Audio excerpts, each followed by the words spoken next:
Hey, what's up everybody? My name is Rabbit Bunnies and I upload gameplay videos to YouTube for your enjoyment. Today I'm bringing you a really super exciting gameplay on the map Nuketown. It's going to be a game of domination, and this is probably one of the best games I've ever had in Call of Duty, hands down. Besides one game in Modern Warfare 2 that I can think of, but other than that, this is one of my best games ever. It does have a few too many deaths, but I'll make up for it with the amount of kills that I get in this game. So for the class that I'm using a VMP, and besides that, I really don't know what I'm using. I don't think it really matters that much in domination, as much as it doesn't search and destroy, that is. So it's pretty basic class, I think. I was pretty low level, so it's not anything special. So, but today I don't want to talk about the gameplay very much. What I do want to talk about is the setup that I have for gaming. So to start off, I do play Call of Duty on Xbox. I know everybody, all the pros have to play on PS4, MLG is on PS4 now, but I just didn't make the switch over to PS4. All my friends that I play with are on Xbox, so I just primarily play on Xbox. But I did go out and get a PS4 a few months ago because I wanted to play all the exclusive games that PS4 has that Xbox doesn't. Because there are some really cool looking ones like Bloodborne and Uncharted, but I don't play Call of Duty on that. I do have a couple friends that play on it, and I probably will get Call of Duty and play on PS4 at some point, but right now I'm just going to stick to Xbox. So for the controller that I use on Xbox, it's the Xbox One Elite controller, and it took me forever to get my hands on this. I wanted it, and I never pre-ordered it, and then I figured I could just go out and buy it as soon as it was released, and I was really wrong about that.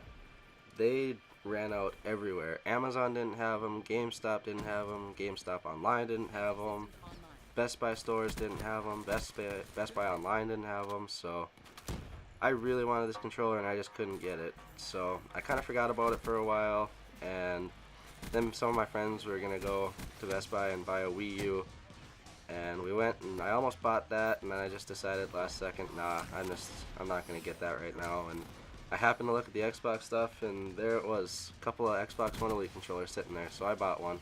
In case you don't know what it is, an Xbox One Elite controller is basically a scuff controller.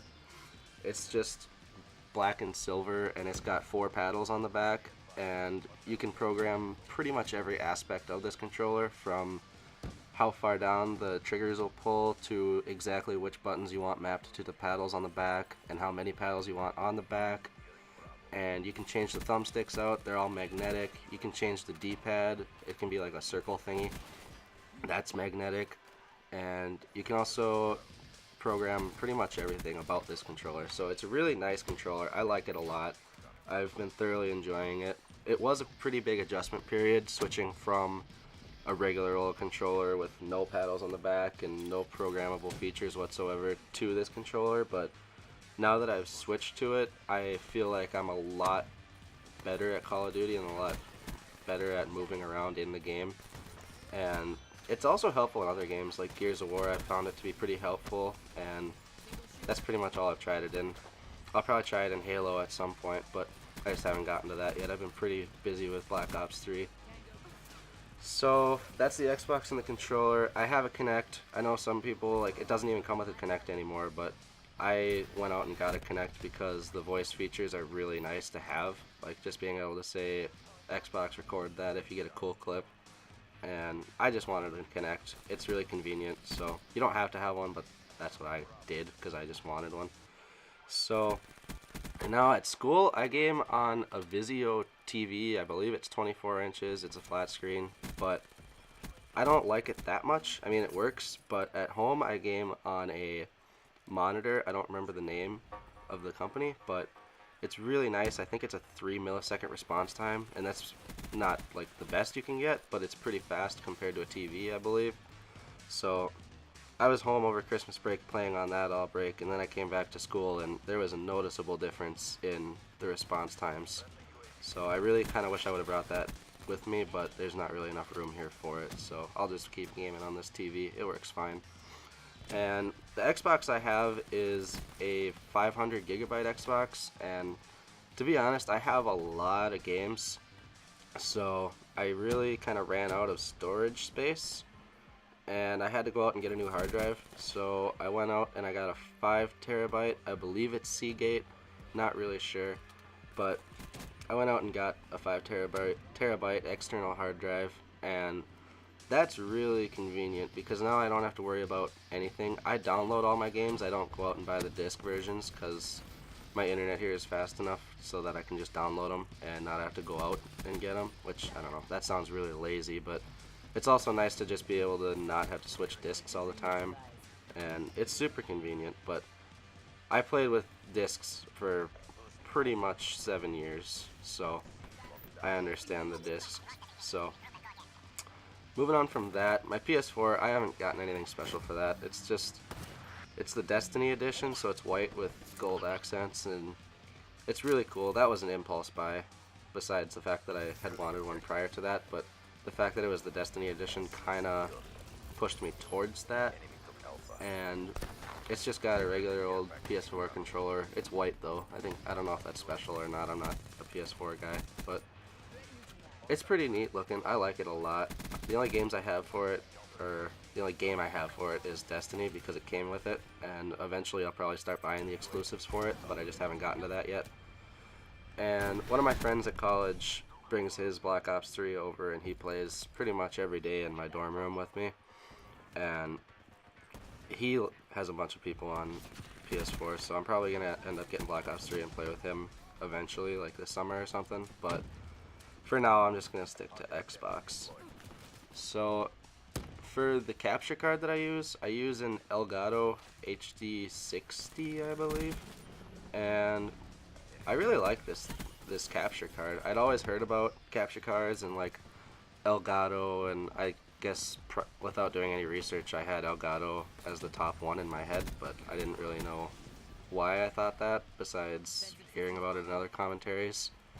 So I went out and I bought an Elgato, and that was like before I even made my YouTube channel. It was really the first thing that really set me on my way to starting this YouTube channel, was going out and buying that Elgato at Best Buy.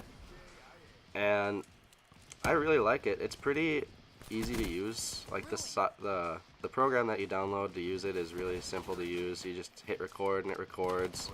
And it also seems like it does some background recording. So like if you didn't hit record, you can go back and it saves, like, since you open the program, it'll save all of that or something along those lines. I'm not exactly sure the technical terminology, but I really like it. And so it's pretty easy to use, and that's good since I have pretty much no idea or no prior training in this capturing and recording business. So now we're going to talk about the editing software that I use. I know a lot of people, pretty much everybody actually, uses Final Cut Pro or Sony Vegas or some other really nice editing software, but I use iMovie, and that's because I got a MacBook Pro when I went to college, and that's my college computer, and it had iMovie on it, and it's really simple to use, so I just figured out how to use that. I haven't ever learned how to edit videos at all. I've done some school projects and stuff, but I never had any training in it. So I basically just loaded up iMovie and started making videos on that. Eventually, once my channel really starts to take off, I'll probably invest in, I think I'm going to invest in Final Cut Pro, but one of those editing softwares, and maybe that'll improve my videos even more. Who knows? It probably will.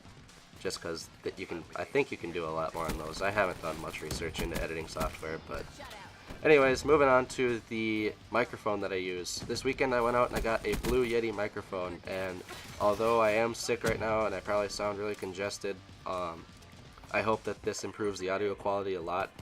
I think it does. I did a little voice test myself, and it sounded a lot better than what I was using previously, and so I'm going to be using this for all the rest of my videos until I upgrade this, which won't be for a very long time, hopefully. Hopefully this lasts me. So I also want to do some live commentaries at some point, and I'll be able to do that with this microphone. So that was also part of the reason why I went out and I got this microphone.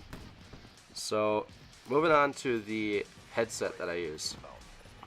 I use a Polk Striker ZX Pro, and the reason for that is way back in Modern Warfare 2 days, I got a Turtle Beach headset, and it was super good. It was great. I loved it. Right up until the point when it stopped working. It broke.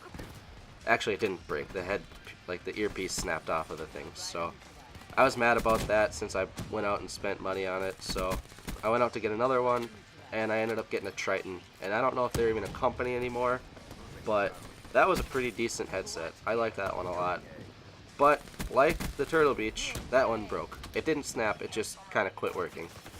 So then I got another Turtle Beach, I think, and I used that right up until the switch to next-gen consoles. And then when we got to next-gen consoles, I went out and I bought a pair of Astro A40s, and those were really, really good. I love those headsets. But I did end up, I'll just say I lost those.